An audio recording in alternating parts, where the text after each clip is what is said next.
Talk a little bit about the rollback. It's called the rollback of Section 230. What would it mean from your perspective, someone who actually has a lot on the line and who has learned a lot through this industry?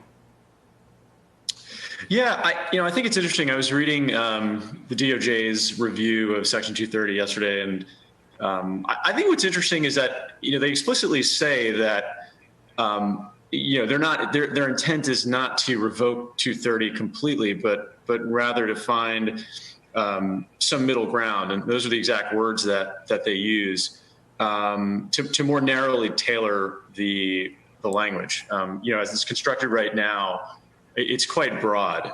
Essentially, companies have full immunity for moderating content that they find objectionable with no real clarity around what that even means. So I think the topic has been sort of hyper politicized, and you obviously get folks on both sides of the table complaining about Republicans are sort of trying to preserve free speech and are pushing neutrality. Folks who are maybe more left-leaning are probably looking for more content moderation, not less. But I think if you actually look at the review, it's not quite as hyperbolic as maybe it's being painted out to be in the press.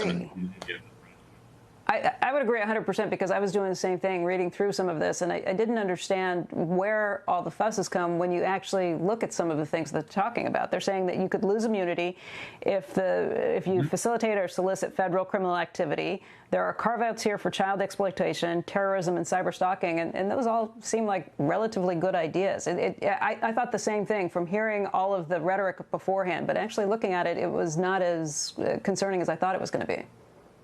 Yeah, and I think if you look at the stock prices of these companies, that I think the markets sort of have absorbed a lot of this as well, and have come to the same conclusion that it's not some sort of death knell for the industry. A full revocation of the statute would obviously be really bad. I mean, it's Section 230. Some people have called it one of the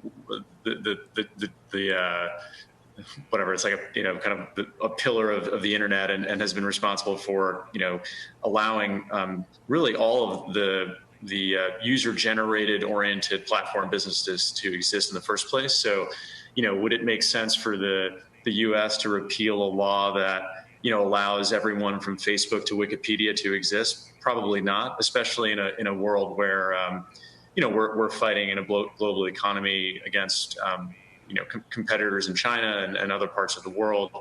I don't think that's the MO of the DOJ. And I think from Trump's standpoint and just from the administration standpoint,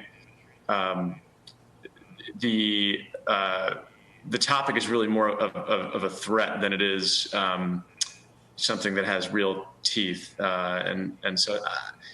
To me, I've sort of seen it sort of blow over. I mean, I think it's an interesting topic, but I don't really see practically how this becomes a real problem for big tech. And I would actually go beyond that. I would say, if this discussion leads to greater clarity around how content is moderated on the internet, that's probably a good thing for big tech. I know Mark Zuckerberg has asked for moderation rules and clarity around what the fine line is between, let's say, free speech and a more proactive moderation approach. Like, that would be great for the industry. So, again, I don't really see this as a problem. I think it's part political theater, but I think the substance of it could actually be good for the industry.